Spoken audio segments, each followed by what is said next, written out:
Bismillahirrahmanirrahim. Innal hamdalillah nahmaduhu wa nasta'inuhu wa nastaghfiruh wa natubu ilayh wa na'udzu billahi min shururi anfusina wa min sayyiati a'malina. May yahdihillahu fala mudilla lahu wa may yudlil fala hadiya lahu.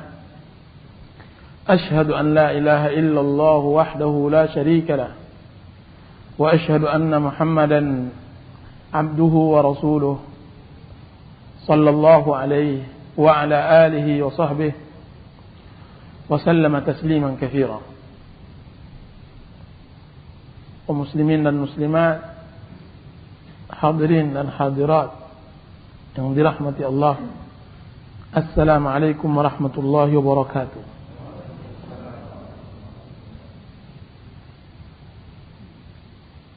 Allah Subhanahu wa taala berfirman, ya ayyuhalladzina amanu kutiba alaikumus shiyam kama kutiba alal ladzina min qablikum la'allakum tattaqun. Hai orang-orang yang beriman, diwajibkan terhadap kamu berpuasa sebagaimana diwajibkan terhadap orang-orang sebelum kamu. Jadi berpuasa adalah sunnah Allah Subhanahu wa taala terhadap umat Islam dan terhadap umat-umat terdahulu. La'allakum tattaqun, agar kalian bertakwa kepada Allah Azza wa Jalla. Berpuasa tujuannya adalah la'allakum tattaqun, mudah-mudahan kalian bertakwa kepada Allah. Jadi Ramadan adalah pembelajaran. Puasa pada bulan Ramadan adalah pembelajaran. Belajar bagaimana kita bertakwa kepada Allah Azza wa Jalla. Belajar bagaimana meningkatkan iman. Belajar bagaimana kita beribadah kepada Allah Azza wa Jalla dengan cara yang baik. Belajar bagaimana bermuamalah dengan Allah. Dan alangkah banyaknya orang tidak pandai bermuamalah dengan Allah Azza wa Jalla. Belajar bertakwa, dan alangkah banyaknya orang yang tidak tahu bagaimana cara bertakwa kepada Allah Azza wa Jalla. Berletih, berpeluh di dalam beribadah, akan tetapi tidak dia lalui jalan takwa. Dia tidak telusuri jalan takwa. Dan Allah Subhanahu wa taala mengatakan la'allakum tattaqun, semoga kalian bertakwa kepada Allah. Di dalam ayat di bawahnya Allah Subhanahu wa taala mengatakan juga yuridullahu bikumul yusra wa la yuridu bikumul usra. Sesungguhnya Allah Subhanahu wa taala menginginkan kemudahan dan tidak menginginkan kesusahan. Jadi puasa adalah kemudahan bagi seorang hamba,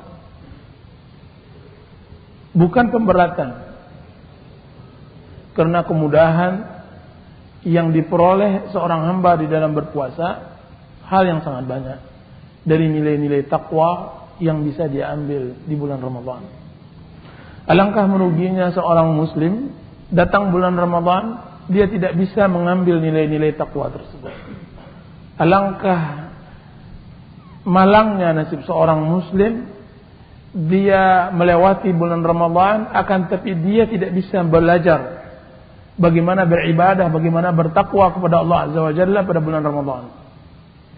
Nah, kajian kita kali ini adalah belajar bertakwa pada bulan Ramadan. Apa yang bisa kita ambil pelajaran dari bulan Ramadan? Rasulullah SAW menyebutkan kepada para sahabatnya tentang datangnya bulan Ramadan. Laqad ja'akum syahrul Ramadan. Telah datang kepada kalian bulan Ramadan. Syahrul Mubarak, bulan yang penuh berkah, bulan rahmat, bulan maghfirah, bulan pengampunan. Berkah gimana? Dilipat gandakannya amal. Dilipat gandakannya amal. Begitu Rasulullah SAW Dan begitu juga para sahabat dan para tabi'in. Ketika telah berbunyi takbir pada malam Id, salah seorang tabi'in mengambil tangan saudaranya, kemudian dia ucapkan selamat, dia ucapkan taqabbalallahu minna wa minkum, dia menangis. Ketika ditanya, kenapa wahai fulan engkau menangis di hari yang seharusnya seorang muslim harus berbahagia? Apa katanya? Sungguhnya saya menangis dengan hilangnya hari-hari Ramadan. Dengan hilangnya hari-hari Ramadan. Berapa banyak seorang muslim tidak mau lagi hidup di dunia ini kalaulah bukan karena datangnya bulan Ramadan. Apa kata doa seorang muslim? Ya Allah, sampaikan kami, jika seandainya engkau mentakdirkan kami umur panjang, maka sampaikan kami bulan Ramadan. Balighna Ramadan, sampaikan kami pada bulan Ramadan. Kenapa itu? Karena Ramadan adalah bulan bazar.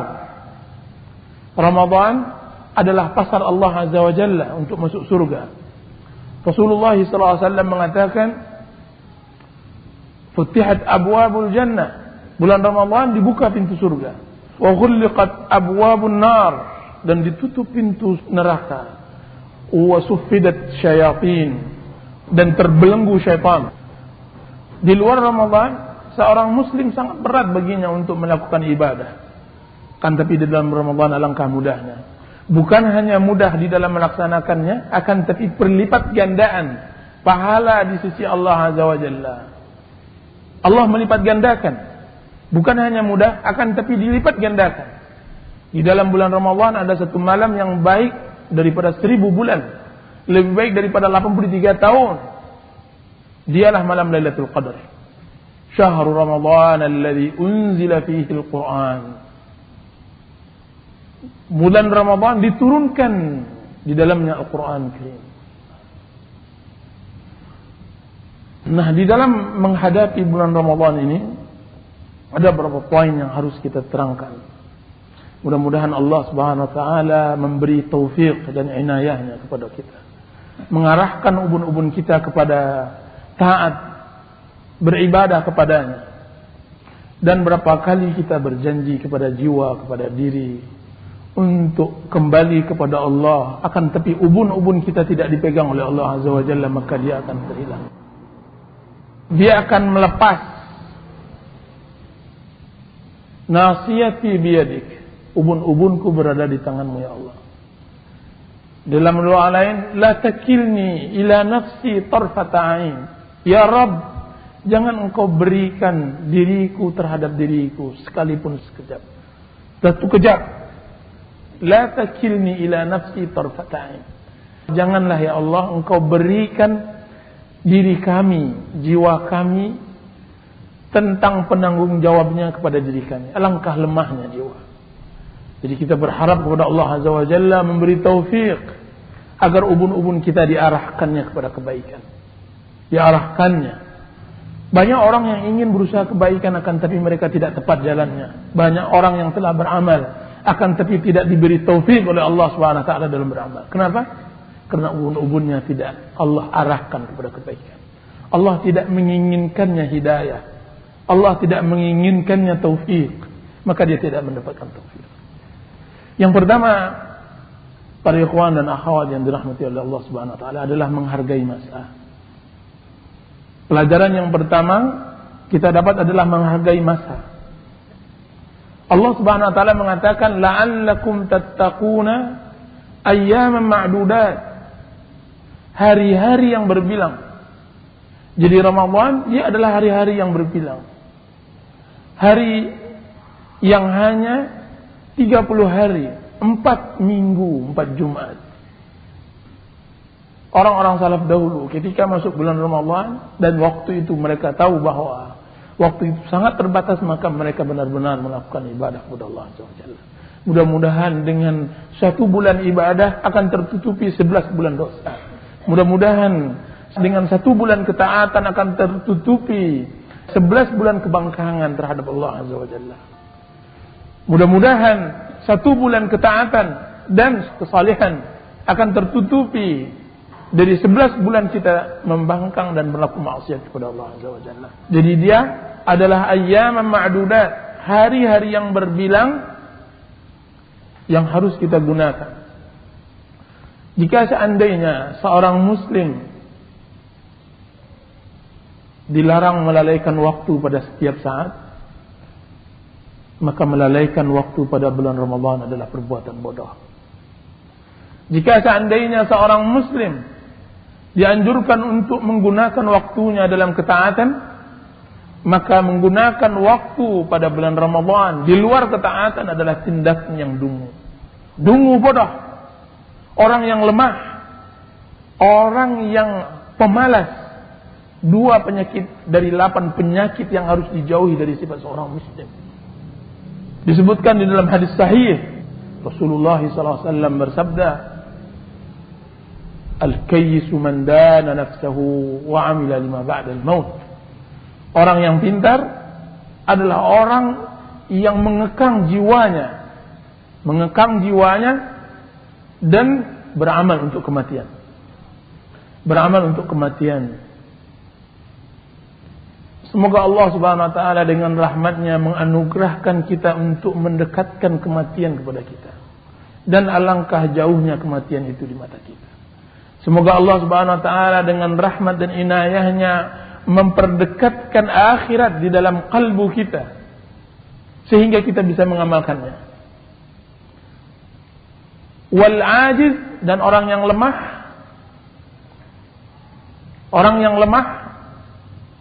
man atba'a nafsahu hawa, dialah orang yang mengikuti dirinya hawa nafsunya. Wa tamanna 'ala Allahil amani, kemudian berangan-angan kepada Allah Subhanahu wa taala dengan banyak harapan. Jadi dia mengikuti hawa nafsu, melepaskannya, mengulurkannya dengan hawa nafsunya, dia tidak tinggalkan kecuali sisa-sisa dan sempalah. Sisa-sisa dari kehidupannya dia berikan kepada Allah Subhanahu wa taala. Akan tapi kehidupannya yang mahal dia tidak berikan kecuali kepada syaitannya dan hawa nafsunya. Dia berikan. Masa mudanya kemana dia buang? Karena dia tahu masa sempalah umurnya dia akan berikan kepada Allah SWT. Masa mudanya diberikan kepada hura-hura. Kecantikan dan keindahannya kemana dia berikan? Kepada syaitan, kepada hawa nafsu, kepada pemuasan diri, kepada ammaratun bisu. Akan tapi kepada Allah Azza wa Jalla dia berikan kepada sebelah. Di waktu pagi, di waktu siang, di waktu sore, waktu-waktu yang sangat berharga, kemana dia berikan kepada Allah Azza wa Jalla? Kemana dia berikan? Kepada sesuatu yang tidak bermanfaat. Kalaupun dia mencari rizki, akan tapi rizki yang tidak pernah diniatkan untuk akhirat. Sehingga lepas kontrol, semuanya dihalalkan dan semuanya dimakan. Akan tapi ketika mata sudah mulai mengantuk, badan sudah mulai letih, mulai membaca Al-Quran. Baru membaca Al-Quran.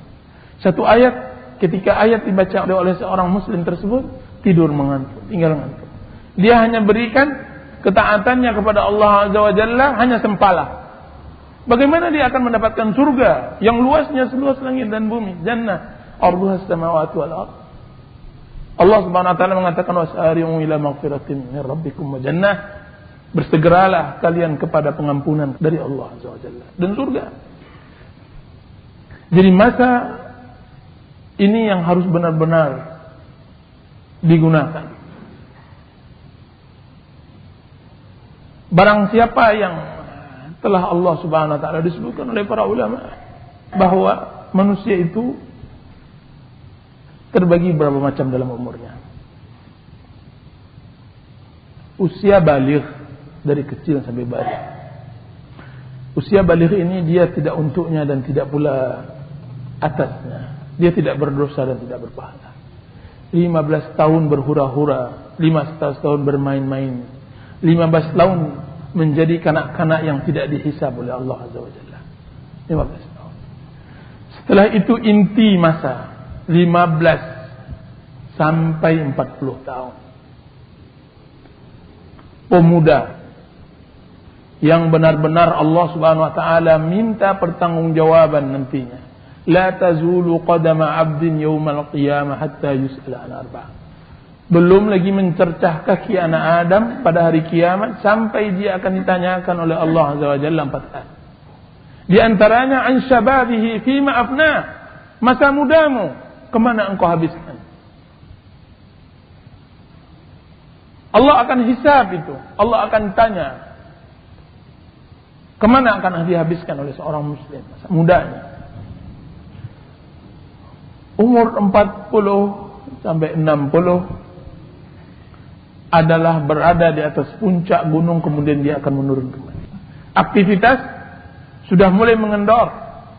Dia seharusnya puncak-puncak kematangan yang akan mengarah dia kepada akhirat. Orang yang 40 tamat.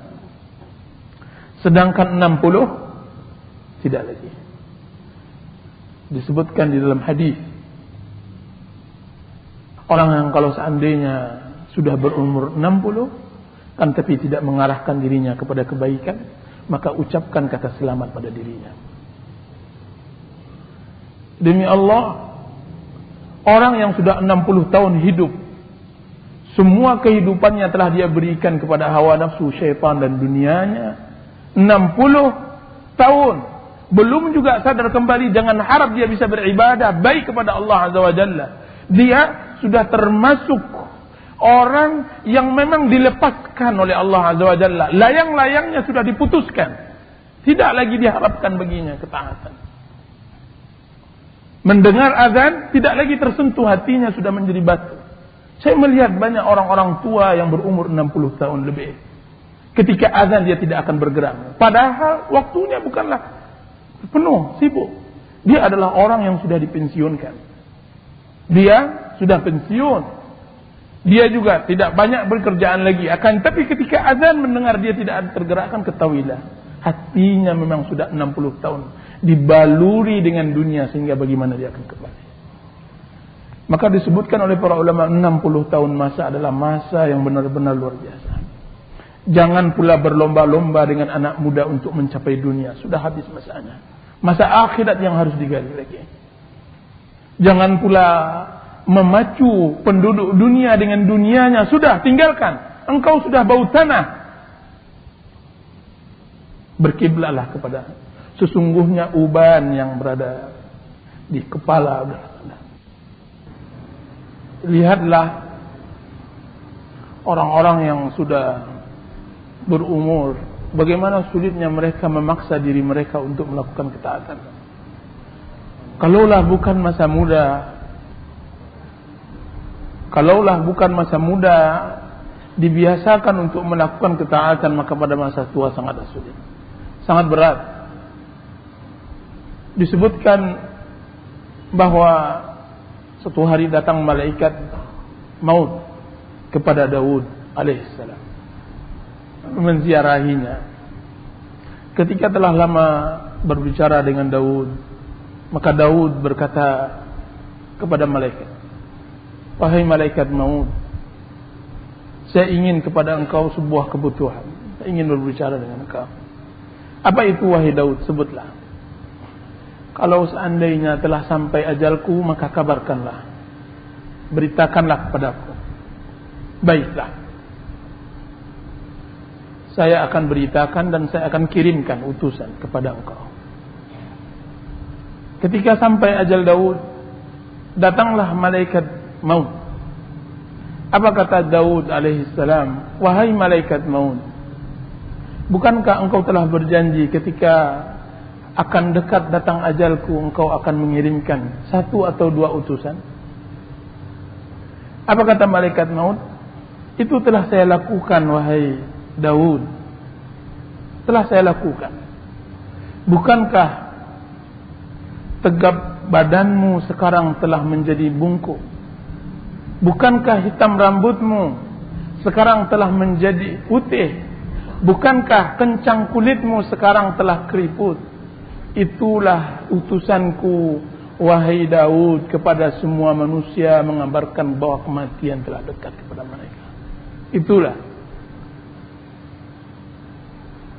Maka dicabutlah nyawa Daud alaihissalam. Seorang muslim haruslah pandai dan pintar bagaimana bercocok tanam di musim-musim umur. Musim-musim umur itu sangat berlaku di kalangan salafus salih. Taubah bin Summah rahimahullahu ta'ala, ketika satu hari beliau duduk sendirian, beliau memuhasabah dirinya. Dan alangkah baiknya seorang muslim bermuhasabah terhadap dirinya, menghitung dirinya. Dihitung-hitungnya umurnya, kiranya umurnya telah berumur 60 tahun. 60 tahun. Dikalikannya hari-hari dalam setahun, maka jumlahnya semua menjadi 21.500 hari. 21.500 hari. Kemudian dia katakan, kalau seandainya saya melakukan dalam satu hari satu dosa, berarti dosaku 21.500 dosa. Apa katanya? Ya wailah wa taubah. Alangkah merananya taubah, alangkah sengsaranya taubah bertemu dengan Sang Khaliq Azza wa Jalla dengan 21.500 dosa. Itu jika seandainya dia taubah melakukan satu dosa dalam satu hari. Bagaimana jika seandainya dalam satu hari melakukan 10.000 dosa, kemudian dia pingsan, kemudian dia tidak siuman kembali. Itu Taubah bin Summah. Taubah bin Summah rahimahullahu ta'ala. Jadi muhasabah tentang masalah waktu adalah yang penting. Yang kedua yang harus diperhatikan ketika memasuki bulan Ramadan adalah memahami bahwa dunia adalah perdagangan, bahwa dunia adalah perdagangan akhirat. Ibnu Qayyim rahimahullah mengatakan, bersiap-siaplah, sesungguhnya Allah Azza wa Jalla telah membukakan pintu bazar, pasarnya kepada kalian. Dia ingin memperdagangkan surganya, yang nantinya kalian akan membelinya dengan diri dan jiwa kalian. Datanglah ke bazar tersebut selagi zat yang maha dermawan, zat yang maha mulia masih membuka pasarnya. Jangan terlambat, jangan salah datang. Selagi dia masih buka, maka datanglah, juallah diri itu. Itulah yang disebut oleh Allah Subhanahu wa taala dalam surah At-Taubah, "Innallaha ashtara minal mu'minina anfusahum wa amwalahum bi anna lahumul jannah." Sungguhnya Allah Subhanahu wa taala telah membeli jiwa dan harta seorang mukmin bagi mereka surga. Yuqatiluna fi sabilillah, berjuang di jalan Allah. Fayaqtuluna wa yuqtalun, sampai berjuangnya mati-matian, dia membunuh ataupun dibunuh. Wa'dan alaihi haqqan fit Taurati wal Injili wal Quran, janji Allah di dalam Al-Quran dan Taurat dan Injil. Wa man awfa bi ahdihi min Allah, siapa lagi yang lebih menepati janjinya dari Allah Azza wa Jalla. Fastabshiru, berbahagialah dengan perjual beli kalian tersebut. Bibai'ikumul ladzi bay'atum bih, dzalika huwal fawzul 'adzim. Itulah kemenangan yang sangat besar. Jadi Allah Subhanahu wa taala membukakan masa-masa bazar adalah masa-masa dunia yang kita lewati. Itulah masa bazar tersebut. Ketika nyawa telah sampai di kerongkongan, maka tidak dibina taubat dan amal lagi. Apalagi ketika sudah sampai di alam barzakh, maka tidak ada amal. Semuanya hanya jaza, balasan. Hatta idza ja'ahul maut qala, sampai datang kepadanya kematian, baru dia mengatakan, ya Allah, aku kembali. Rabbirji'ni, ya Allah, kembalikan aku untuk beramal saleh. Tidak ada lagi. Umur yang Allah telah berikan engkau, kemana engkau hilangkan? Waktu, kesehatan, kelapangan, kemana engkau buangkan? Fa idza faraghta fansab, kalau seandainya engkau lapang, tidak ada pekerjaan, maka bersungguh-sungguh dalam beribadah. Alangkah banyaknya waktu yang kita sia-siakan. Kita sering kali menjual waktu dengan semurah-murahnya. Kan tapi Allah Subhanahu wa taala mengatakan, fa idza faraghta fansab, kalau seandainya Anda lagi pensiun, kalau seandainya Anda lagi cuti, fansab, beribadahlah. Fansab, beribadahlah kepada Allah Azza wa Jalla. Kalau Anda lagi ada Sabtu Ahad, fassab, beribadahlah kepada Allah Azza wa Jalla. Jadi masa dunia adalah perdagangan. Itulah yang disebut oleh Allah Subhanahu wa taala perdagangan yang sangat besar. Ya ayyuhalladzina amanu hal adullukum ala tijaratin tunjikum min adzabin alim. Hai orang-orang yang beriman, apakah mau aku tunjukkan kalian perdagangan, tijarah. Jadi di dunia adalah perdagangan, tijarah, tunjikum min adzabin alim, yang akan menyelamatkan kita dari azab yang pedih. Jadi dia perdagangan. Nah, di dalam perdagangan ya ikhwan, maka mari kita belajar bagaimana cara berdagang yang baik. Cara berdagang yang baik adalah menjaga modal. Kalau seandainya kita hendak ingin berdagang, berhati-hatilah dengan modal. Modal adalah inti perdagangan.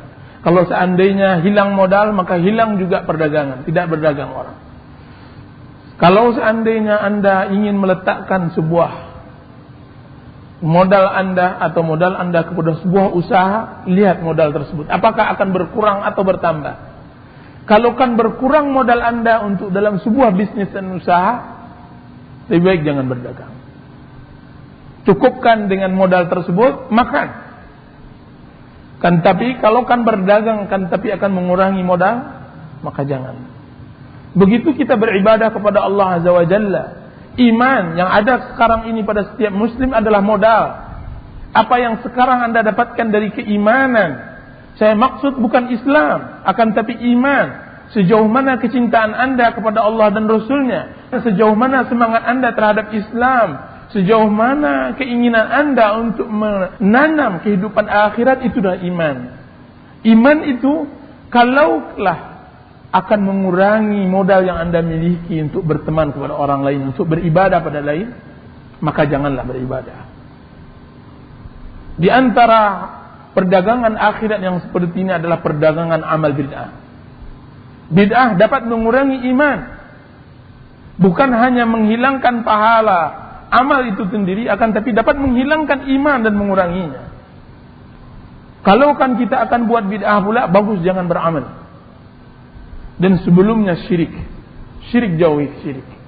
Bid'ah adalah perdagangan yang akan merugikan. Orang yang bodoh saja yang akan mengantarkan dirinya kepada bid'ah. Orang yang tidak pandai berdagang saja yang akan berbuat bid'ah. Sama dengan perdagangan akhirat, orang yang berlaku bid'ah, mereka adalah orang yang berdagang yang merugi. Itu yang disebut oleh Allah Subhanahu wa taala, muslim yang pintar adalah muslim yang berdagang yang tidak pernah merugi. Muslim, perdagangan yang tidak pernah merugi, dialah perdagangan seorang mukmin dan muslim kepada Allah Azza wa Jalla di atas ilmu dan iman. Tijaratun lan tabur, dalam surah An-Nur, perdagangan yang tidak pernah merugi. Akan tapi jika seandainya tidak punya ilmu dan iman, maka dia akan merugi selalu. Jadi berdaganglah jangan dengan bid'ah. Bahaya bid'ah. Allah Subhanahu wa taala mengatakan dalam surah Al-Ghasyiyah, wujuhu yawma idzin khashi'ah 'amilatun nasibah tasla naran hamiyah. Wajah-wajah yang waktu itu dalam keadaan tunduk, malu, takut kepada Allah Azza wa Jalla, amilah, beramal. Mereka bukan tidak beramal, nasibah, berletih, berpeluh-peluh beramal ya ikhwan. Akan tetapi Allah Subhanahu wa taala telah jamin bagi mereka tasla naran hamiyah, api yang membakar, neraka yang membakar mereka. Mereka itulah orang-orang yang disebutkan oleh Allah Subhanahu wa taala ketika dia dihadapkan, diangkat oleh Allah Azza wa Jalla di padang mahsyar. Semua makhluk berbaris di belakangnya melihat. Ketika dia duduk, dia berdiri di hadapan Allah dengan wajah yang tunduk, didatangkan semua amalnya. Ketika itu dia bahagia luar biasa, sumringah, tersenyum. Akan tetapi Allah Subhanahu wa taala mengatakan dalam surah Al-Furqan, wa qadimna ila ma amilu min amalin. Kemudian kami datangkan kepada mereka amal yang mereka telah perbuat, kemudian faja'alnahu haba'an mansura. Kami jadikan amal tersebut bagaikan kapas yang diterbangkan. Manthura. Tidak ada artinya di sisi Allah Azza wa Jalla. Dia terpelongo. Sebagaimana orang-orang yang lain di belakangnya terkejut. Si fulan yang Masya Allah az-zahid, abid, yang tidak pernah meninggalkan masjid dan musallanya, yang tidak pernah meninggalkan zikir dan ibadahnya. Kemana dia? Tapi Allah Subhanahu wa taala mengatakan, "Jalna aba masura." Bid'ah yang dia lakukan, amalan yang tidak sesuai dengan sunnah yang dia lakukan. Jadi, seorang muslim di dalam berdagang jaga modal ya ikhwan. Begitu juga dia di dalam bergaul. Kalaukan pula bergaul dengan si fulan yang fasik, yang fajir, akan mengurangi keimanan, akan mengurangi semangatnya datang ke pengajian ini, semangatnya dalam membaca Al-Quran, semangatnya untuk datang ke majelis ta'lim, semangatnya datang untuk sholat berjamaah, maka campakkan persahabatan tersebut. Semuanya campakkan persahabatan itu. Kalaukan persahabatan akan menyeret kita kepada syaitan, kepada kebatilan, campakkan persahabatan itu. Pertahankan iman yang ada. Ini yang pertama. Di dalam perdagangan juga seorang muslim atau seorang pedagang tentu dia akan melihat bagaimana menggunakan modal yang sedikit mendatangkan untung yang sangat banyak. Modal yang sedikit, untung yang sangat banyak.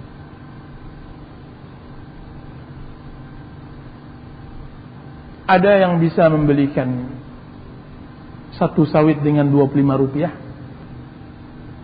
Tidak, 25 rupiah. Nah. Ada yang bisa berikan saya mercy dengan 100 rupiah mercy? Tidak ada. Akan tapi perdagangan akhirat ada ya ikhwan. Perdagangan akhirat yang telah kita sia-siakan ada. Kita rela untuk menjemput banyak amal di dunia. Kita rela berkeliling hanya untuk mendapatkan keuntungan dunia. Kan tapi akhirat kapan kita berpikir seperti itu? Apa? Rasulullah SAW mengatakan as-sadiqul masduq, orang yang jujur tidak berdusta. As-sadiq al-masduq, orang yang jujur dan tidak boleh didustakan. Dia mengatakan kata-kata subhanallah adalah ghursun fil jannah. Subhanallah, kata-kata subhanallah adalah tanaman korma di surga. Tanaman korma di surga. Dan kata-kata subhanallah lebih murah daripada 25 rupiah. Rasulullah SAW mengatakan dalam hadis sahih, sebagaimana yang diriwayatkan oleh Abu Hurairah, satu ayat yang dibaca oleh seorang muslim lebih berharga daripada onta gemuk. Onta gemuk seharga dengan mercy. Pernahkah kita ketika orang berpacu dengan kita dengan dunia dan kita kalah, kita kalahkan dia dalam masalah akhirat? Apa kata seorang ulama? Kalau seandainya Anda melihat orang bersaing dengan Anda dengan dunia dan Anda kalah, kalahkan dia tentang masalah akhirat. Kita ini semuanya Masya Allah, si fulan sudah sampai begini, si fulan kapan kita berpacu-pacu tentang akhirat? Fastabiqul khairat wasari'u ila maghfiratin min rabbikum. Kapan kita iri dengan seorang muslim yang telah bertambah hafalannya? Kapan kita iri dengan seorang muslim yang banyak ibadahnya? Kapan kita iri dengan seorang muslim yang mempunyai kesempatan untuk belajar din, agama, untuk mempertajam ibadahnya kepada Allah Azza wa Jalla? Tidak pernah itu ada iri. Kenapa? Karena akhirat memang tidak pernah hadir dalam kehidupan kita. Akhirat sangat jauh, padahal dia dekat. Hari ini belum tahu siapa yang akan kembali. Apakah dia kembali dengan keluarganya, dengan senyuman, atau dia kembali dalam keadaan dipangku oleh orang? Tidak tahu. Dia sangat dekat. Begitu dekatnya akhirat, kita tidak tahu apa yang dilakukan. Akan tapi seorang muslim hendaklah akhirat berada di pelupuk matanya. Kaum muslimin dan muslimat yang dirahmati oleh Allah Subhanahu wa taala, di dalam perdagangan hendaklah seorang muslim mencari modal yang ringan untuk mendapatkan keutamaan yang banyak. Membaca Al-Quran, bertasbih, ya kawan. Menuntut ilmu. Apa yang menghalangi seorang untuk membaca Al-Quran ketika dia sedang bekerja? Apa yang menghalangi seorang muslim ketika dia menyetir mobil, dia mendengarkan Al-Quran? Apa yang menghalanginya? Tidak ada yang menghalangi untuk mendapatkan pahala yang banyak.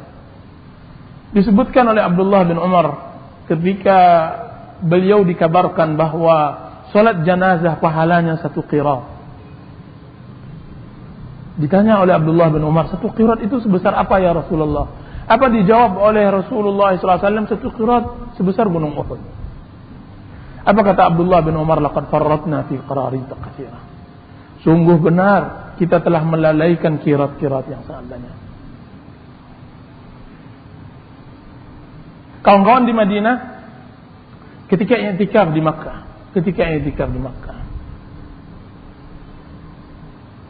ketika enak bergurau, enak bermain, enak berbicara, salah seorang mereka mengatakan, duduk, ayo berdiri. Salat 2 rakaat. 2 rakaat sama dengan 100.000 pahala di luar masjid, di Masjidil Haram. Kesempatan bagi kita 4 tahun. 4 tahun 200.000. Kalau seandainya Anda melakukan salat dengan khusyuk, dengan tangis, dengan air mata, rasanya dekat akhirat, dekat Allah SWT. Di tempat itu, maka akan Anda berleha-leha berapa puluh tahun untuk melakukan satu salat. Bagaimana pula kalau seandainya Anda bisa melakukan salat fardu, Anda bisa melakukan salat dan ibadah pada Allah Azza wa Jalla pada pusat salat. 200.000 ya ikhwan. Saya kali-kalikan salat dengan khusyuk di Masjidil Haram dengan di Masjid Akramun Nas. Sama halnya saya berletih-letih 100.000 kali salat di sini. Allah berikan di sana. Kita sia-siakan, subhanallah. Akan tapi itu tidak menghalangi seorang muslim. Seorang muslim tidak menghalangi baginya tempat dan keadaan. Yang menghalanginya adalah himmah dan kemauan. Yang menghalanginya adalah himmah. Ya ikhwan, ketika kita meninggalkan kota yang syarat dengan pahala tersebut, terus terang kita sedih. Dan kita satu sisi sedih dan takut. Karena Rasulullah SAW mengatakan sesungguhnya Madinah menghilangkan orang-orang buruknya sebagaimana kikir menghilangkan kotoran besi. Kita takut kira kalau seandainya yang kita, ya Allah, saya ini adalah orang yang terusir karena saya tidak orang yang baik. Satu sisi. Atau kadang-kadang, ya Allah, kapan lagi saya bisa beribadah seperti ini? Akan tapi ketahui bahwa di negeri kita juga banyak ibadahnya. Berdakwah di jalan Allah di negeri ini jauh lebih baik daripada dakwah di sana. Alangkah banyaknya orang yang perlu kita beri hidayah. Alangkah mudah. Berapa waktu yang lalu saya bertemu dengan salah seorang ikhwan. Sama-sama tamat dengan saya. Kemudian dia mengatakan bahwa syekhnya, ya syekh juga, syekh kita juga, dia Masya Allah, dakwahnya Masya Allah. Berapa kali dalam seminggu? Sekali dalam seminggu. Masya Allah. Saya katakan, ustaz kecil di daerah kami, itu dakwahnya 5 kali dalam seminggu. Subhanallah. Apa katanya? Saya sekarang ya akhi S3. Tidak satu pun dalam hari saya berdakwah kepada Allah Azza wa Jalla. Tidak ada lagi yang saya dakwahi orang. Akan tapi ketika dia di sini, subhanallah, berapa banyak Anda tinggal duduk orang akan hadir. Kenapa tidak mau berdakwah kepada Allah Azza wa Jalla? Berdakwah tidak harus duduk seperti ini. Berdakwah kapan saja. Rasulullah SAW mengatakan, diriwayatkan oleh Ali bin Abi Thalib, li'ayyadiyallahu bika rajulan wahidan. Li'ayyadiyallahu bika rajulan wahidan khairun laka min humrun na'am. Satu orang yang engkau beri dapat hidayah, engkau bawa ke masjid ini. Satu orang yang engkau beri hidayah lebih baik daripada dunia dengan segala isinya. Lebih baik daripada unta merah. Khairun minad dunya wa ma 'alaiha. Dan itu tidak sangat luar biasa di daerah ini. Berapa banyak orang-orang yang berangan, kawan-kawan yang sekarang masih berjihad, berbelajar belasan tahun, mereka iri dengan keadaan kita. Mereka belajar, akan tapi belum bisa beramal. Kita berdakwah. Itu di antara hal-hal yang menyejukkan hati. Kalaulah di tempat ini berdakwah juga tidak bisa, dan juga tidak bisa beramal, dan juga tidak bisa beribadah, maka celakalah tempat ini. Kita harus cari tempat lainnya sehingga kita bisa menyelamatkan akhirat kita. Kita harus mencari tempat lain supaya bisa menyelamatkan kehidupan kita. Akan tapi di sini adalah perjuangan jihad di jalan Allah ya ikhwan. Jihad, kita berihtisab, kita berharap mendapatkan ganjaran dari kesusahan yang ada di daerah dan negeri kita ini. Banyak hal yang harus kita gali di sini. Dan bulan Ramadan adalah tempatnya. Bulan Ramadan nanti akan saya kabarkan apa yang harus kita bisa lakukan bagi seorang muslim pada bulan Ramadan. Belajar dari sana untuk nanti kita semai pada bulan-bulan yang lainnya. Anda bisa melakukan hal itu semua. Tidak mutlak antara seorang dai dan semacamnya. Di antara berdagang yang paling hebat adalah Anda duduk, minum, bertelekan bersama istri dan anak-anak di atas kursi goyang, sedangkan duit Anda diputarkan oleh orang dengan putaran yang samanya. Sedangkan Anda telah meletakkan mesin pencetak uang di mana-mana. Anda melekat. Anda duduk. Tidak maukah antum semua seperti itu dalam masalah akhirat? Itu ada dalam masalah akhirat. Ada itu di akhirat ya ikhwan. Bukan tidak ada. Anda bercumbu dengan istri akan tapi pahala Anda mengalir dari yang lainnya, apakah tidak mau? Seperti itu. Tidak maukah seorang muslim dia mendapatkan nikmat akan tapi pahala juga mengalir seperti air di sungai? Yang tinggal hanya kemauan. Itu ada di dalam kehidupan akhirat. Rasulullah sallallahu alaihi wasallam mengatakan, "Idza mata ibnu Adam inqata'a 'amaluhu illa min thalath." Jika seandainya mati anak Adam terputus lamanya kecuali 3 hal. Sedekah jariyah, ilmin yuntafa'u bih, aw waladin salihin yad'u lahu. Sedekah jariyah, ilmu yang bermanfaat, anak yang saleh. Dia sedang di alam kubur, akan tapi pahalanya masih berputar. Mesin-mesin pencetak uangnya masih berjalan, sedangkan dia itu pun dia bisa di dunia, dia masih di dunia, akan tapi mesin pencetak uangnya ada di dunia. Dan itu 3 hal. Makanya Rasulullah SAW 2 orang yang seharusnya diirikan. 2 orang yang seharusnya diirikan. Itnani maghmubani indan nas. 2 hal yang seharusnya diirikan oleh manusia. Orang yang diberikan oleh Allah Subhanahu wa taala harta, kemudian diinfakkan harta pada siang harinya dan malam harinya. Dia tebarkan harta supaya harta tersebut menjadi mesin pencetak amal, ibadah padanya. Dia berleha-leha kan tapi amalnya sedang orang mencetak amal untuk. Infaklah yang dia berikan ke masjid, wakaflah yang dia berikan ke masjid, kan tapi dia coba lihat. Au ilmin yuntafa'u bih, ilmu yang bermanfaat. Ilmu yang dia berikan kepada orang, kemudian dia laksanakan, dia akan mendapatkan pahala yang serupa tanpa dikurangi 1 rupiah pun. Rasulullah SAW mengatakan, "Man dalla 'alal khairi kafa'ilih." Barang siapa yang menunjukkan kebaikan, maka seperti pahalanya seperti orang yang mengerjakannya. Menunjukkan kebaikan adalah sebuah tindakan yang bisa dilakukan oleh semua muslim. Menunjukkan kebaikan kepada seorang muslim, mengarahkannya kepada kebaikan Islam, dia sama mendapatkan pahala sama. Man dalla 'alal khair. Apalagi jika seandainya dia masuk ke dalam amal yang sekarang lagi tren bisnisnya adalah bisnis piramid, apa yang istilah sekarang ini, multi level marketing, MLM. Saya mengajarkan 100 orang. 100 orang mengajarkan di bawahnya 100 akan berjumlah 1 juta. 1 juta mengajarkannya. Menjadi pahala terus mengalir kepada yang pertama. Subhanallah. Pahala yang sangat luar biasa. Yang mengesetnya, sentuhan tangannya, maka setiap detik-detik yang dilalui anak tersebut dalam kebaikan orang tuanya akan mendapatkannya. Walad salih. Maka begitu mulianya seorang muslim di dalam membina rumah tangganya, karena dia tahu bahwa anak-anaknya adalah aset akhirat baginya. Aset akhirat untuknya. Maka dia berupaya mati-matian untuk mendidiknya menjadi anak yang saleh. Bukan apa-apa, bukan hanya untuk mendapatkan dia menjadi anak yang saleh, penyejuk pandangannya dan penyejuk hatinya, bukan itu yang dia inginkan.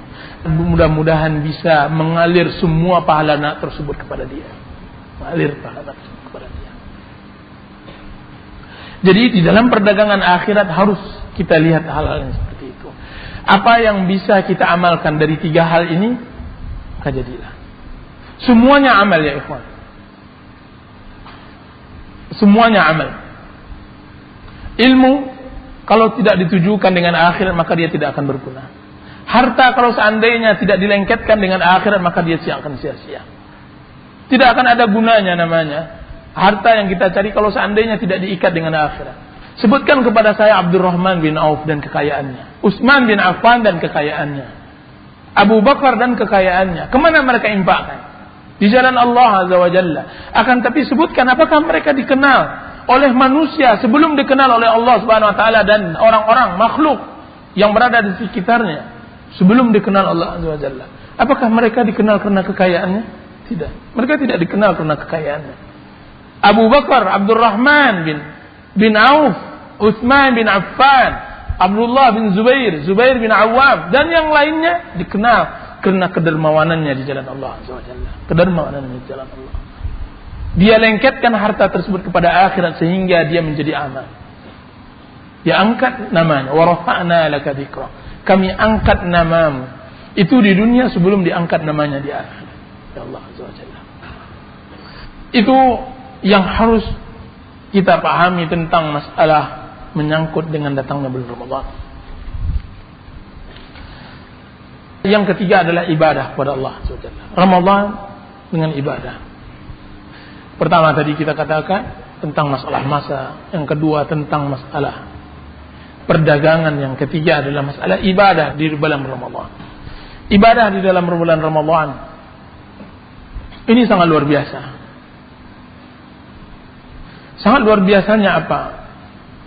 Allah Subhanahu wa taala menilai ibadah yang ada di dalam hati bukan dengan yang zahir. Apa kata Ibnu Qayyim rahimahullah? Dua orang yang berdiri melakukan salat menghadap Allah Azza wa Jalla, menghadap Allah.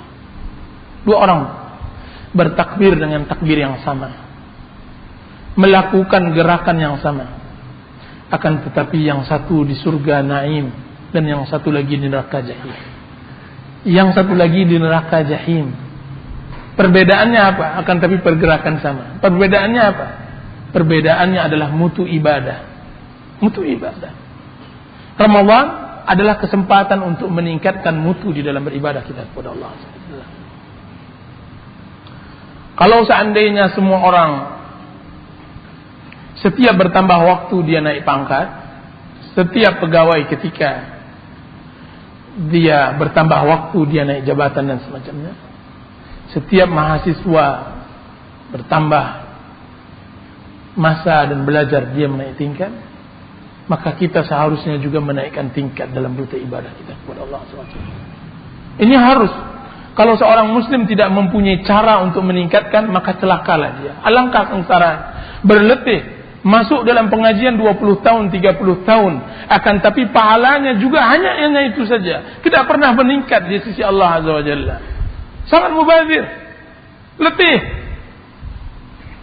Sama dengan orang yang sibuk, dia sibuk pula, akan tapi ketika orang membentangkan keuntungannya, dia membentangkan hal-hal yang kosong. Tidak, dia bentangkan kiranya dia berdagang berleha-leha, kiranya dia bekerja berleha-leha. Dia sangka orang berpeluh, dia berpeluh pula. Orang beribadah kepada Allah Azza wa Jalla, akan tapi dia hanya sangka dia butuh hanya peluhnya saja. Dia sangka gerakan yang sama akan mendapatkan pahala yang sama. Subhanallah. Tidak, gerakan yang sama tidak akan membuatkan harta yang sama. Jangan menjadi bergerak yang sama akan tapi pahala tidak dapatkan yang sama. Ini mubazir. Dan bukan hal itu saja, alangkah sedih dan malangnya nasib seorang muslim kalau seandainya gerakan boleh sama, pukulan pengajian boleh sama ya ikhwan. Pukulan pengajian boleh sama. Bahkan bisa saja berlebih. Akan tapi hasil. Yang hadir di sini bisa saja setiap minggu ada. Dan alhamdulillah semuanya hadir. Akan tapi yang memahami belum tentu juga. Begitu juga dalam beribadah. Ibadah boleh saja seorang muslim beribadah berletih sebulan penuh. Akan tapi yang akan mendapatkan malam Lailatul Qadar, yang akan mendapatkan pengampunan dari Allah Azza wa Jalla, tidak semuanya pasti. Nah, pernahkah kita tanyakan diri dan kita sentuh diri kita untuk kapan wahai jiwa, kapan wahai diri engkau kembali kepada Allah Azza wa Jalla? Kapan engkau tingkatkan? Kapan engkau beri semangat? Kapan motivasi ada pada diri engkau untuk bisa berpacu? dengan orang-orang yang saleh yang telah dahulu. Nah, jadi di dalam beribadah ada yang harus diapakan adalah motivasi yang ada dalam ibadah. Mutu ibadah harus kita tingkatkan. Di dalam realitanya, mutu ibadah yang harus kita tingkatkan. Banyak hal. Banyak yang harus kita robah. Akan tapi cobalah kita ambil dahulu dengan mutu berdoa kepada Allah SWT. Saya tahu bahwa setiap yang hadir semuanya berdoa kepada Allah. Akan tetapi pernahkah kita meningkatkan mutu berdoa kita kepada Allah SWT? Sebagian kita berdoa tapi kita tidak pernah melihat bekas ijabah dari Allah SWT. Berdoa tapi tidak pernah. Dan dia pun merasakan itu sudah menjadi hal yang lumrah. Sudahlah. Akan tetapi tahukah kita bahwa doa seorang yang saleh itu sangat luar biasa, bisa merubah alam dan dunia. Ini Nuh alaihissalam ketika dia berdoa kepada Allah SWT. Pada Rabbahu, dia angkat kedua tangannya kemudian dia berdoa, Anni maghlubun fantasir. Sungguhnya saya ya Allah kalah dari kaumku, maka menangkanlah. Fafatahna abwaab as-samaa'i bima'in munhamir. Kami bukakan karena doa tersebut pintu langit. Pernahkah kita tingkatkan doa kita sampai seperti tingkat itu? Yang mana Rasulullah SAW mengatakan di dalam hadis yang sahih dalam kitab Riyadhus Shalihin, Rubba ash'as aghbar dzu timraini law aqsama 'ala Allah la abarra. Berapa banyak orang yang kusut masai karena memang dia tidak bisa berpacu dengan manusia dalam keindahan pakaiannya. Dia tidak punya waktu untuk itu. Waktunya untuk doa. Zutimrain, pakaiannya hanya terbeli cuma 2 buah. Akan tapi apa yang dia lakukan, dia lebih dari orang-orang kaya. Lau aqsama 'ala Allah la abarra. Kalau seandainya diangkat kedua tangannya, maka tidak ada yang tidak dikabulkan oleh Allah SWT. Adakah ada orang yang lebih hebat dari itu? Tidak ada. Tapi pernahkah kita tingkatkan? Kita butuh orang seperti Sa'ad bin Abi Waqqas yang mujabud da'wah. Sehingga musibah yang banyak kejadian pada umat ini akan hilang, akan jatuh, akan hilang semuanya ketika dia datang. Kita berbondong-bondong datang kepadanya kemudian kita katakan, "Wahai fulan, doakan kami tahu engkau adalah orang saleh." Sebagaimana yang dilakukan oleh para salaf. Datang mereka kepada Rasulullah SAW setelah meninggal Rasulullah SAW. Datang mereka kepada Abbas bin Abdul Muttalib.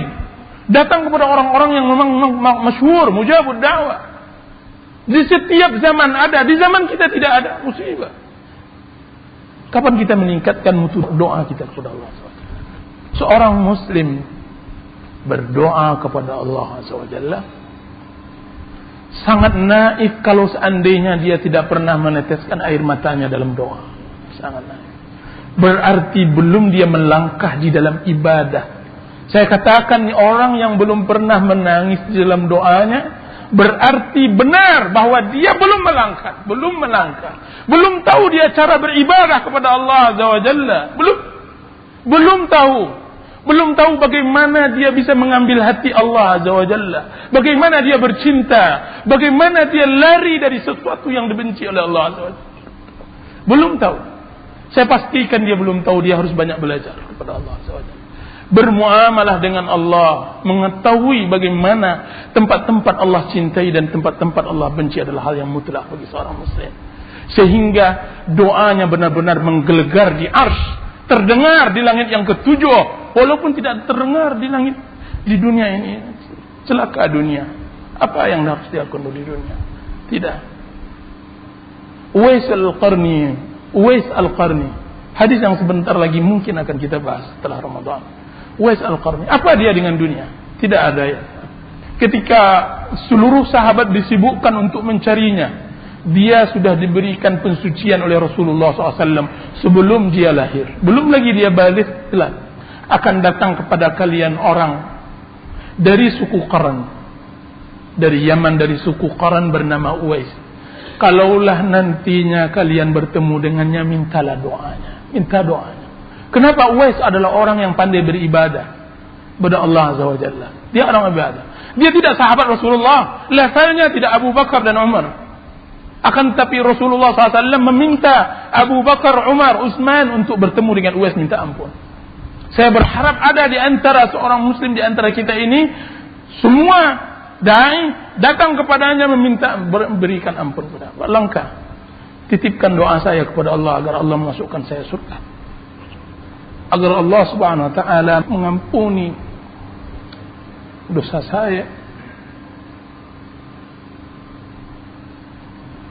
Datanglah Uwais, dan setelah letih Umar bin Khattab radhiyallahu anhu, Khalifah Rashid, setiap harinya, hari-hari haji beliau menjadi Amirul Mukminin, menjadi pemimpin haji. Dilihat orang-orang yang datang dari Yaman, setahun, 2 tahun dia cari tidak temukan. Di tahun setelah berapa tahun, maka dia baru mendapatkan sebersih berita, setercah berita tentang Uwais setelah berletih bertahun-tahun karena perintah Rasulullah SAW. Apa yang terjadi? Datanglah dia. Apa kata orang-orang Yaman? Akan datang memang orang Qaran, dari suku Qaran, kabilah Qaran. Mudah-mudahan engkau akan mendapatkan jawaban engkau, wahai Amirul Mukminin, kepada mereka. Tiba-tiba memang benar datang suku Qaran kepada Umar bin Khattab radhiyallahu anhu. Kalian dari Qaran?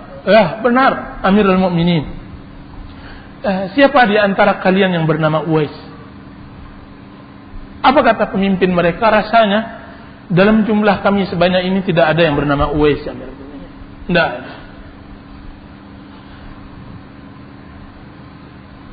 Tapi cobalah tanya di belakang. Dia orang pesuruh kami, orang yang membersihkan piring, orang yang memberikan makan unta. Kayaknya dia bernama Uwais. Coba lihat bagaimana keterasingan Uwais. Orang yang selama ini membawanya tidak tahu namanya karena tidak dikenal. Datang kepadanya Umar, mulai terbersih berita al-akhfiya, orang-orang yang tersembunyi, terselip di bumi Allah Azza wa Jalla. Al-atqiya, orang yang bertakwa, yang lebih baik daripada setengah penduduk bumi mungkin, insyaallah taala. Dia datang kepada Uwais. Uwais, apa kata Uwais Al-Qarni? Tidak akan tetapi pengembala onta dan pesuruh orang. Coba lihat bagaimana ikhlasnya Uwais, pengembala onta dan pesuruh orang. Tidak, engkau bernama Uwais? Iya, ibu saya memberikan saya Uwais. Bukalah baju engkau. Bukalah. Kenapa wahai Amirul Mukminin? Bukalah, saya ingin melihat. Dibukalah oleh Uwais. Perutnya dilihat, kiranya ada sebesar dirham bekas penyakit sopak yang menimpanya. Dia berdoa kepada Allah. Akhirnya Allah sembuhkan penyakit tersebut kecuali sebesar dirham yang tersisa di perutnya. Dipeluknya oleh Amirul Mukminin, orang yang saleh tersebut, orang yang lebih baik dari semua orang yang menginjak di atas bumi tersebut, kecuali dari kalangan sahabat Rasulullah SAW. Dipeluknya, kemudian dia mengatakan seperti anak kecil memohon kepada ibunya, doakan saya wahai Uwais, doakan saya wahai Uwais, mintakan ampun saya kepada Allah SWT. Itu Umar. Siapa Umar? Yang pahalanya dan amalnya, jasanya memenuhi dunia dengan segala isinya. Jasanya memenuhi dunia dengan segala isinya. Dia minta istighfar kepada Allah Azza wa Jalla. Apa kata Uwais? Ingin menyembunyikannya juga. Kalau seandainya dia bisa menyembunyikan dirinya sampai kepada bumi yang ketujuh, maka dia akan lakukan. Dia mengatakan, ya Amirul Mukminin, wahai Umar, engkau Umar bin Khattab, engkau Faruq, engkau yang digelari oleh Rasulullah SAW Faruq, saya apa? Dan saya pula yang akan mendoakan engkau? Tidak, saya tidak akan mendoakan engkau. Apa kata Umar? Tidak. Akan tetapi berikanlah saya doa kepada Allah Azza wa Jalla. Didoakan oleh Uwais. Istighfar. Diistighfarkan oleh Uwais. Allahumma ighfir li Umar. Ya Allah, ampunkan Umar ya Allah. Maka Umar pun menciumnya dan memeluknya. Kemudian dia pesan kepada gubernur Yaman untuk memperlakukan Uwais dengan baik. Untuk memperlakukan Uwais dengan baik. Semenjak itu terkenallah perkara Uwais, akan tetapi dia hilang. Disebutkan oleh ahli sejarah, semenjak dikenal oleh orang-orang Yaman Uwais, dia lari dengan ibunya karena dia adalah orang yang berbakti kepada ibunya. Dia lari, kemudian dia tidak datang-datang lagi. Itu dia orang yang belajar beribadah dalam Allah SWT. Doa. Para ikhwan dan akhwat yang dirahmati oleh Allah Subhanahu wa taala. Kata-kata orang, barang siapa yang ingin belajar beribadah, maka mulailah dengan berdoa kepada Allah SWT. Kalau seandainya seseorang ingin belajar ikhlas, maka mulailah dia berpuasa kepada Allah. Jadi doa adalah belajar bagaimana beribadah kepada Allah SWT.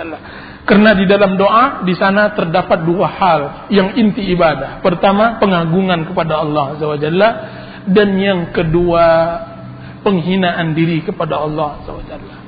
Penghinaan diri kepada Allah SWT. Menghinakan diri, kemudian mengagungkan Allah SWT. Itu inti dari doa yang harus kita belajar di dalam berdoa kepada Allah. Kaum muslimin yang dirahmati oleh Allah, di dalam berdoa, seorang muslim di dalam berdoa kepada Allah SWT, dia harus meletakkan dirinya tidak ada artinya di sisi Allah. Kemudian dia harus membesarkan dan mengagungkan Allah. Makanya mudah bagi orang awam di dalam tempat-tempat berdoa bersama mereka jatuh, mereka menangis, mudah. Kenapa? Karena doa adalah paling mudah awal dari ibadah yang benar. Awal dari cara beribadah sehingga bermutu di sisi Allah SWT. Bagaimana kita tidak menangis di hadapan Allah ketika kita menggunakan ucapan Nabi Adam alaihi salam di dalam doanya. Dia mengatakan, Rabbana zalamna anfusana wa illam taghfir lana wa tarhamna lanakunanna minal khasirin. Rabbana, ya Allah, zalamna, kami telah menzalimi diri kami. Menzalimi diri kita.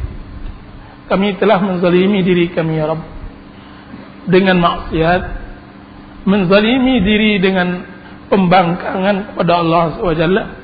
Allah menyuruh kita beribadah, kita malah mengikuti hawa nafsu.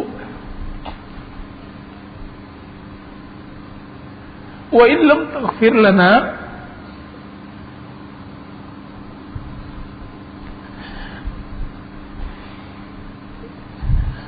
sekiranya Engkau tidak mengampuni kami,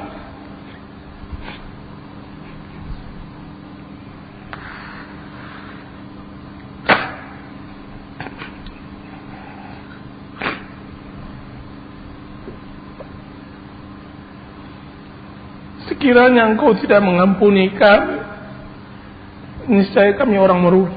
Siapa pula yang dapat mengampuni kami?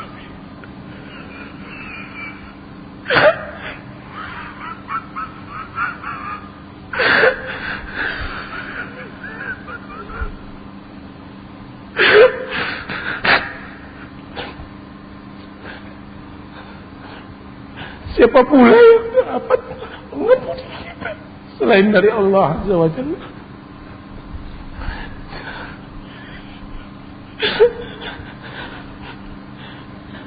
Makhluk Allah Azza wa Jalla selain kita sangat banyak, akan tetapi kita tidak memiliki kecuali Allah. Kalaulah kita memiliki ilah selain dari Allah, kita akan cari.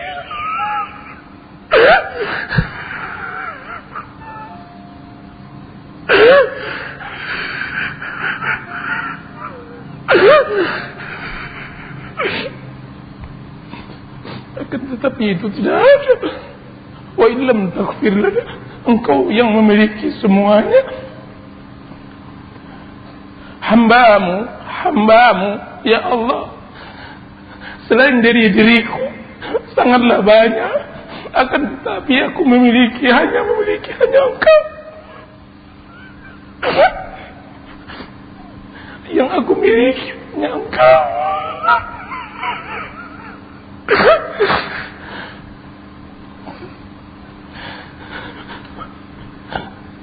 Ketika seorang muslim berdoa begitu, pintu langit mana yang tidak terbuka untuknya? Pendengaran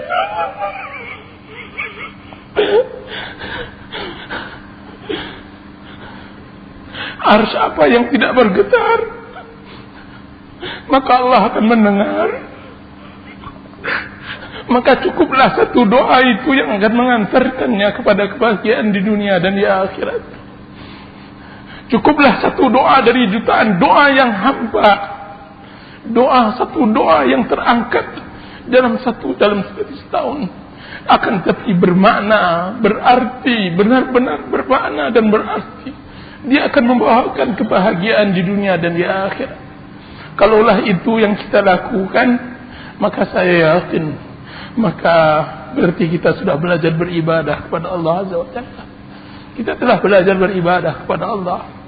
Berarti seorang muslim ketika dia telah melakukan hal itu, maka tidak ada lagi yang dia takutkan kecuali Allah. Tidak lagi amal kecuali dia akan membawa pahala yang sangat besar.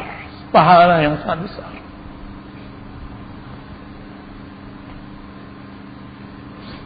Kaum muslimin yang dirahmati oleh Allah Azza wa Jalla, itu salah satu bentuk bagaimana kita tingkatkan kita beribadah kepada Allah. Masih banyak hal yang perlu kita tingkatkan. Membaca Al-Quran. Saya tidak sembunyikan. Bukanlah karena saya ahli ibadah, dan bukanlah saya orang yang bertakwa kepada Allah Azza wa Jalla, walaupun itu harapan. Akan tetapi itu kenyataan yang dihadapi mungkin setiap muslim. Di Ramadan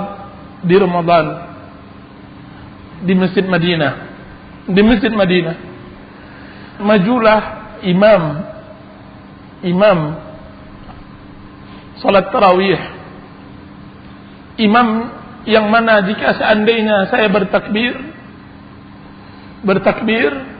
di belakangnya, maka bergetar, maka benar-benar saya tidak tahu di mana saya berdiri, di hadapan di mana saya tidak tahu, saya tidak menyangka saya berada di bawah kenikmatan yang sangat luar biasa, nikmat yang mungkin saya tidak dapatkan kecuali di waktu itu, nikmat yang sangat luar biasa.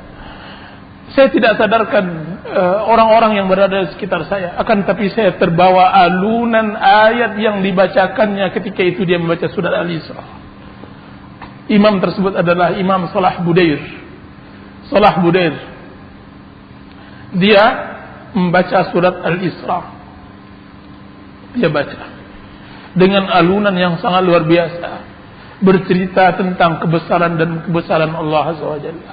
Terbayang oleh setiap muslim ketika mendengar surat tersebut tentang kerdilnya dirinya, tentang banyaknya maksiat yang dia lakukan. Terbayang olehnya lautan yang sangat luas, terbayang olehnya tentang ciptaan langit dan bumi. Kemudian dia terbawa. Kemudian tidak dapat dia tahan lagi kecuali dia menangis besar. Menangis. Tidak dapat dia tahan. Nangis yang bukan dia buat-buat. Akan tetapi nangis itu adalah awal dari mulai dia beribadah kepada Allah SWT. Itu kita belajar membaca Al-Quran. Belajarlah membaca Al-Quran dengan hati, niscaya kita akan merasakan nikmat. Utsman bin Affan radhiyallahu anhu berkata, jika seandainya ada iman di dalam hati, niscaya kita akan lezat membaca Al-Quran. Akan tapi permasalahan kita tidak mempunyai iman yang baik untuk bisa menikmati Al-Quran. Kita tidak mempunyai ilmu yang baik untuk bisa membaca Al-Quran sehingga hadir di dalam hati kita. Itu yang selalu dipanggil oleh Allah Subhanahu wa taala di dalam surat Al-Hadid. Alam ya'ni lil ladzina amanu an takhsha'a qulubuhum li dzikrillah. Kapan lagi datangnya masa bagi seorang muslim tunduk hatinya ketika dia mengingat Allah Azza wa Jalla, membaca, berzikir, membaca Al-Quran, beribadah, salat, tapi tidak pernah tunduk. Hatinya tetap hati Firaun. Hatinya tetap hati Firaun. Sedangkan kemauannya tetap kemauan Qarun. Sedangkan kesombongannya kesombongan Haman. Kesombongan Haman dia tidak dapatkan. Kecuali itu. Para ikhwan yang dirahmati oleh Allah Subhanahu wa taala, banyak kita belajar pada bulan Ramadan. Belajar. Seorang muslim belajar beribadah kepada Allah, dia akan merasakan nikmat. Baru terasa akan hadir kehidupan akhirat di dalam hatinya. Kalaulah sudah itu, berarti telah masuk iman di dalam hatinya. Rasulullah SAW mengatakan, Innan nura idza dakhala al-qalban fasakha wa ansarah. Sesungguhnya cahaya jika seandainya masuk ke dalam hati, maka dia lapang dan tenang, membuat lapang hati tersebut dan akan membuat tenang hati tersebut. Ditanyakan oleh para sahabat Rasulullah SAW, apa tandanya ya Rasulullah? Maka dijawab oleh Rasulullah SAW, tandanya adalah al-inabatu ila daril khulud wat tajafi an daril ghurur, yaitu merasa kembali kepada perkampungan akhirat, perkampungan abadi dan menjauh dari perkampungan dunia. Perkampungan abadi yaitu akhirat. Hati yang sudah dekat kepada akhirat, maka hati itulah yang sangat luar biasa. Adalah Ali bin Fudail bin Iyad. Ali bin Fudail bin Iyad, dia adalah orang yang sudah peka hatinya dengan Al-Quran karena latihan. Bukanlah Ali bin Fudail bin Iyad orang satu-satunya, tidak. Seorang muslim bisa mempelajarinya. Seorang muslim peka kalau dia belajar. Cuma kita tidak pernah latihan. Seorang muslim tidak pernah melatih ibadahnya. Kita tidak pernah melatih. Itu saja yang menyebabkan kita tidak sama dengan Ali bin Fudail bin Iyad. Ali bin Fudail bin Iyad adalah anak dari ulama besar, yaitu Fudail bin Iyad. Dia sangat tidak bisa mendengarkan Al-Quran. Sangat tidak bisa mendengarkan Al-Quran. Ayahnya ketika menjadi imam, karena dia qadhi besar di kotanya, melihat-lihat Ali. Kalau seandainya dia meluruskan saf, dia lihat Ali. Kalau seandainya Ali, maka dia bacakan ayat-ayat yang tidak berkaitan tentang surga atau neraka. Karena dia tidak bisa mendengarkan ayat yang menerangkan tentang akhirat, tentang surga dan neraka. Apa yang dilakukan oleh Fudail? Suatu hari dia melakukan salat dan dia sangka Ali tidak berada di belakangnya. Ketika itu dia membacakan surat At-Tur. Dia bacakan surat At-Tur. Ketika sampai di satu ayat yang sangat menggugahnya, berteriak Ali bin Fudail bin Iyad, dan dia berteriak histeris. Kemudian dia jatuh. Setelah selesai orang salat dibangunkan, akhirnya dia tidak bangun. Maka disebutlah Ali bin Fudail bin Iyad sebagai orang yang disebut qatilul Quran, orang yang terbunuh karena Al-Quran. Orang yang terbunuh karena Al-Quran. Dan dia muda. Dan ini ribuan para tabi'in, saya tidak katakan satu orang, dua orang, ribuan. Ketika mereka dibawa kepada pandai besi, mereka pingsan. Banyak di antara mereka, di antaranya Rabi' bin Khuzaim ketika dibawa kepada pandai besi, dilihatnya api, kiranya bukanlah api yang dia lihat, akan tapi hadir di matanya api neraka. Kemudian dia pingsan, tidak sadarkan hari kecuali 2 atau 3 hari. Muhammad bin Munkadir. Satu hari dia sakit. Anak-anaknya dan istrinya semuanya menangis. Sudah lama dia tidak hadir ke masjid karena sakit. Datanglah kepadanya salah seorang sahabatnya yang dia cintai. Cinta karena Allah Azza wa Jalla. Persaudaraan di antara karena Allah Azza wa Jalla. Ditanyanya, bagaimana keadaan orang tua kalian, bagaimana keadaan suami engkau, wahai fulana? Dia sakit, dia tidak bisa keluar. Maka cobalah engkau lihat, mudah-mudahan dia akan sembuh dengan engkau datang kepadanya, ziarah, silaturahim. Maka masuklah sahabatnya tersebut. Dilihatnya Muhammad bin Munkadir. Kemudian dia tanya, wahai fulan, wahai Muhammad, apa gerangan yang membuat engkau sakit? Apa katanya, wahai fulan, yang membuat saya sakit tidak lain dan tidak bukan berapa hari yang lalu saya membaca Al-Quranul Karim. Saya membaca Al-Quran, terus saya melewati sebuah ayat yang membuat saya sakit. Apa kata kawannya? Apa kira-kira ayat yang engkau baca tersebut? Maka dikatakan oleh Muhammad bin Munkadir ayat Allah Azza wa Jalla yang mengatakan amma hasibal ladzina istarahu sayyiati an naj'alahum kal ladzina amanu wa amilus salihati sawa'am mahyahum wa mamatuhum sa'a ma yahkumun. Sa'a ma yahkumun. Apakah orang-orang menyangka orang-orang yang berlemuran maksiat, am hasibal ladzina istarahu sayyiat, orang-orang yang bersimbah dosa dan kesalahan sama dengan orang-orang yang berlaku kebaikan, hidup dan mati mereka sa'a ma yahkumun, alangkah buruknya mereka menghukum, alangkah buruknya mereka menghukum. Maka ketika mendengar ayat tersebut terbuka hatinya, benar-benar seperti goncangnya Merapi, tergoncang oleh dia. Allah menyatakan, apakah kalian menyangka orang yang saleh sama dengan orang yang taleh? Apakah kalian menyangka wahai umat Muhammad, orang yang beribadah, berletih-letih di dalam ibadah, berharap akhirat, berharapkan Allah, sama dengan orang yang berharapkan dunia, sama dengan orang yang berharapkan kehidupan dunia dan kehidupan yang sekejap ini? Tidak. Alangkah buruknya kalian. Sama yahkumun. Maka menangislah sahabatnya, menangis pula Muhammad bin Munkadir sehingga seharian penuh. Maka keluarlah. Setelah itu, setelah mereka letih, keluarlah. Apa kata istri Muhammad bin Munkadir? Subhanallah, aku harapkan engkau datang untuk meringankan sakitnya, akan tetapi malah engkau menambahkan sakitnya. Engkau malah menambahkan sakitnya, wahai fulan. Subhanallah. Dari hati apa mereka diciptakan oleh Allah Azza wa Jalla? Begitu tersentuh dengan Al-Quran. Begitu tersentuh dengan Al-Quran. Seorang muslim harus belajar seperti itu, meningkatkan dirinya kepada Allah Azza wa Jalla. Dengan hal itu baru dia tahu bahwa salat dengan arti begitu akan bermanfaat daripada 1000 salat. Bahwa doa dengan satu doa yang begitu akan bermanfaat daripada sejuta doa. Sejuta doa tidak ada manfaatnya. Sisinya hilang. Tapi kenapa? Karena seseorang tadi berdoa dengan iman dan ilmu. Muamalahnya dengan Allah sangat mengerti. Dia tahu kapan Allah membencinya dan kapan Allah menyukainya.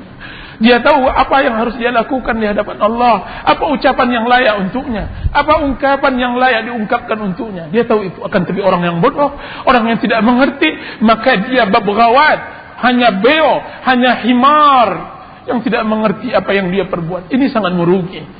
Merugi. Kaum muslimin merugi kalau seandainya kita tidak belajar beribadah pada bulan Ramadan ini. Mulai belajar beribadah. Di antara kita belajar beribadah adalah dermawan dalam harta. Dermawan pada harta. Belajarlah berdermawan. Alangkah kuatnya melekat di hati kita harta tersebut.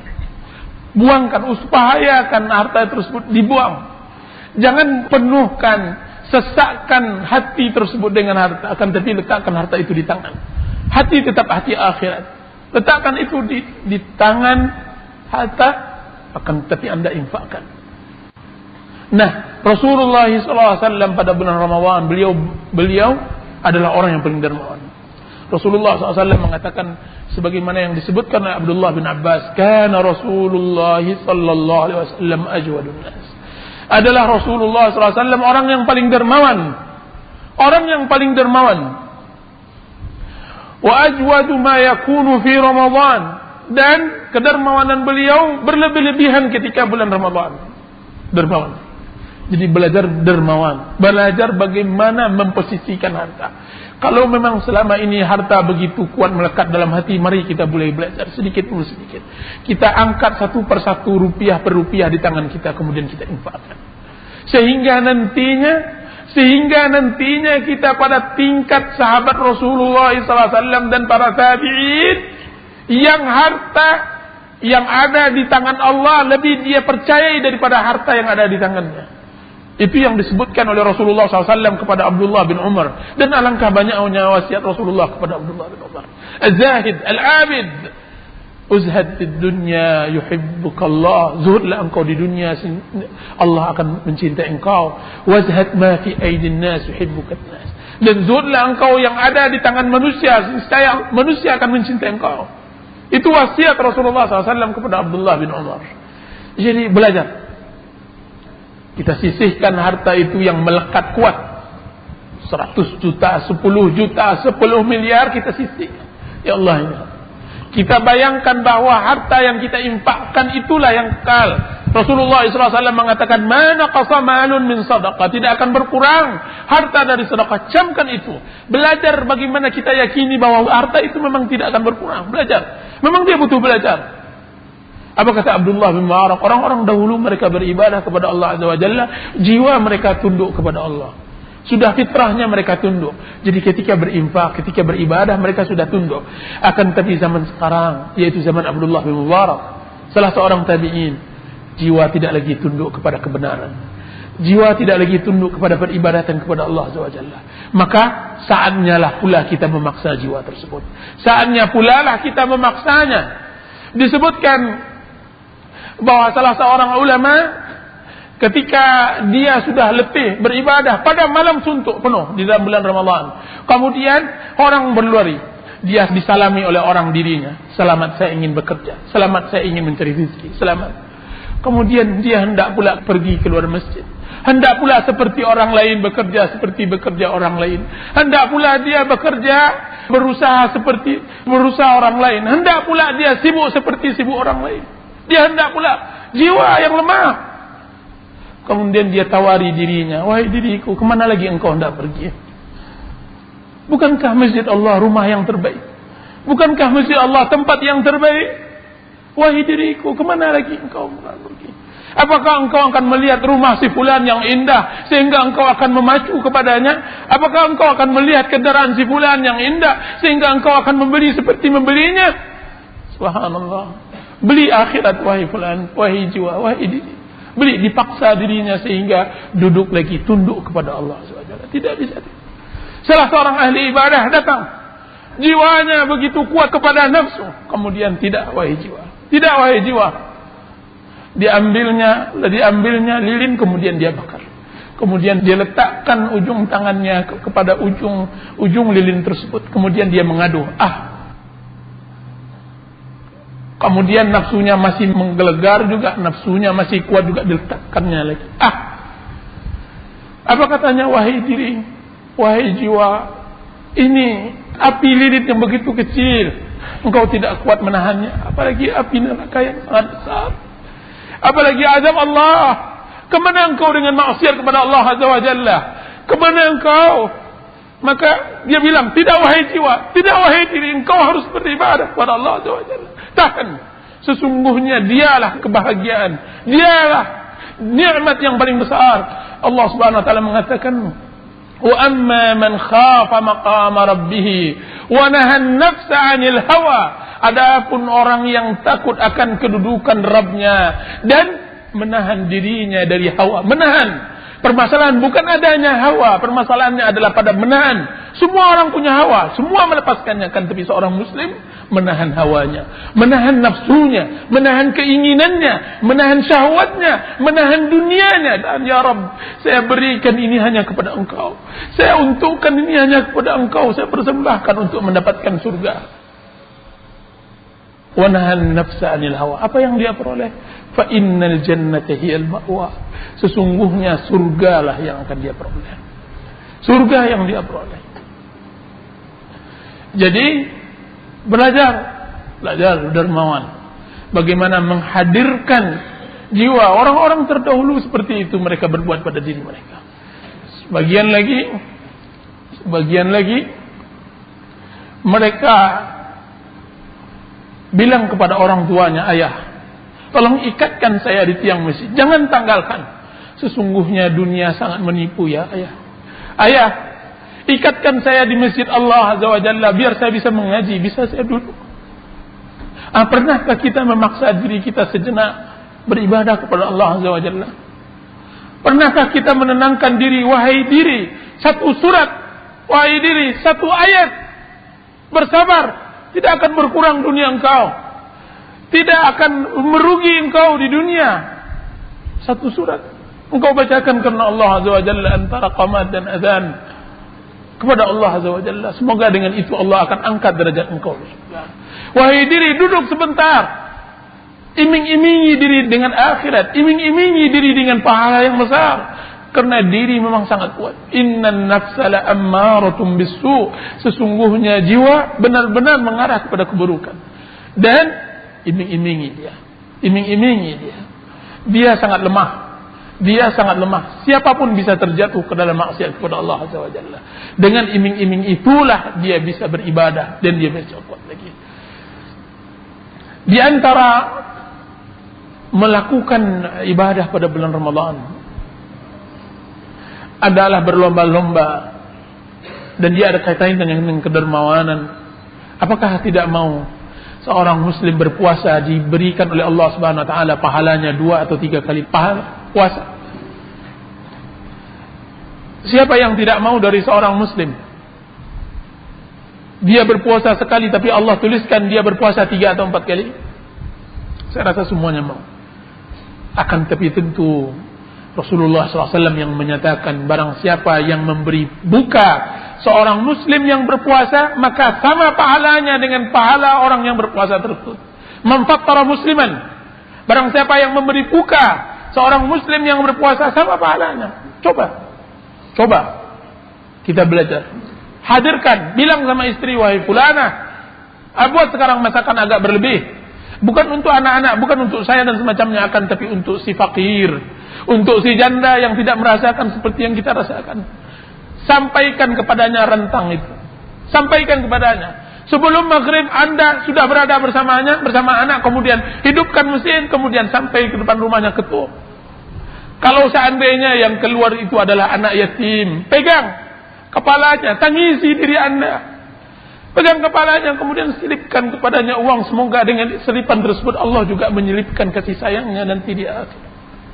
Allah menyelipkan kasih sayang, dan alangkah kita butuh kasih sayang Allah di akhirat. Perjalanan yang sangat panjang, keabadian yang tidak ada henti-hentinya. Kenapa jiwa begitu sulit untuk mengingat akhirat? Sangat sulit mengingat Allah Azza wa Jalla.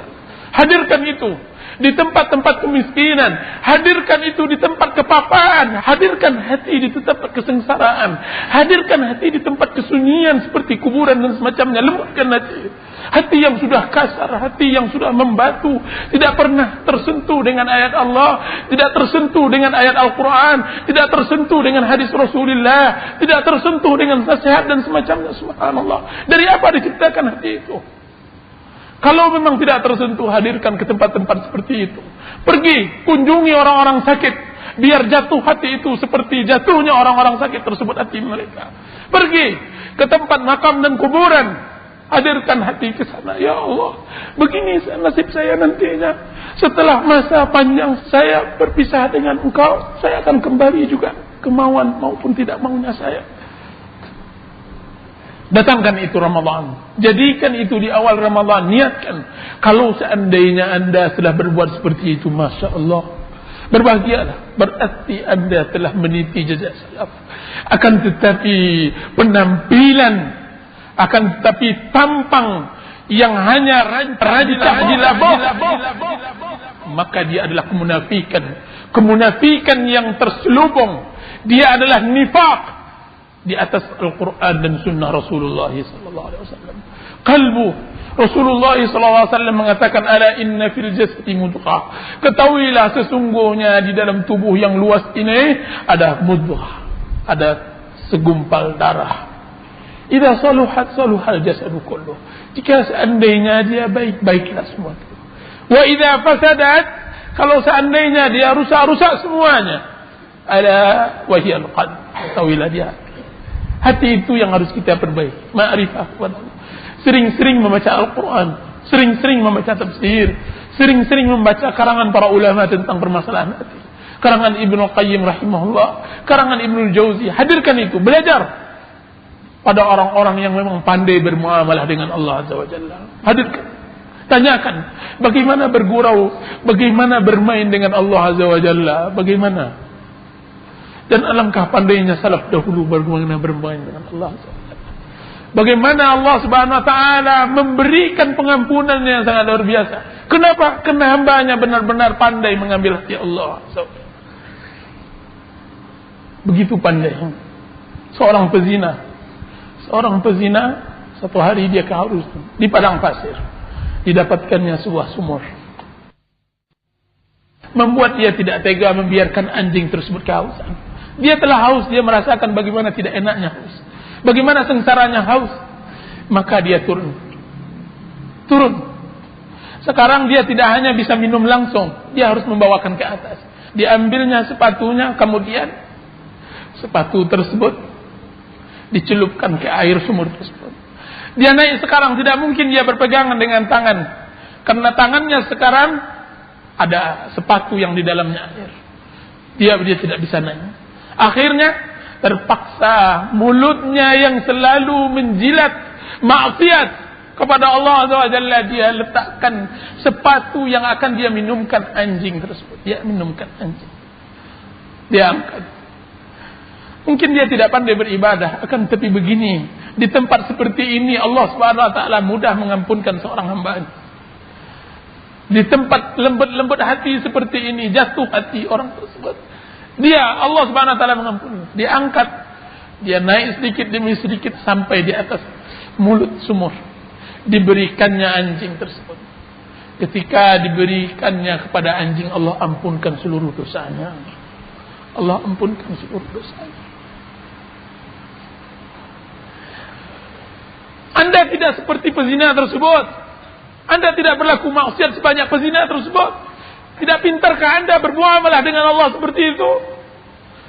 Tersentuh dengan seorang fakir, seorang janda, seorang anak yatim, kemudian Anda meneteskan air mata sedih dengan sedihnya. Anda beri naungan dengan kebesaran dan kegagahan Anda di dunia. Orang-orang yang lemah seperti itu Anda demakan harta 1 rupiah, berharap Allah mengampuni Anda. Tidak pintarkah Anda seperti pelacur pezina tersebut? Alangkah hinanya seorang muslim yang tidak pintar beribadah kepada Allah. Dia memberi akan tapi tidak pernah merasa. Akan tapi seorang muslim 1 rupiah pun dia akan merasakan pemberian tersebut. Dengan apa? Dengan cara belajar beribadah kepada Allah Azza wa Jalla. Seperti itu beribadah kepada Allah. Seperti itu.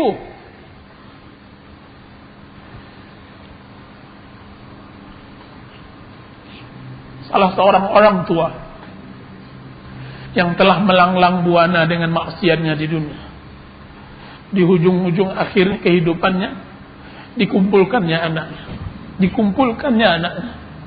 Lihat dia bermuamalah dengan Allah. Lihat bagaimana pandainya dia bermain dengan Allah Azza wa Jalla dengan maksiatnya.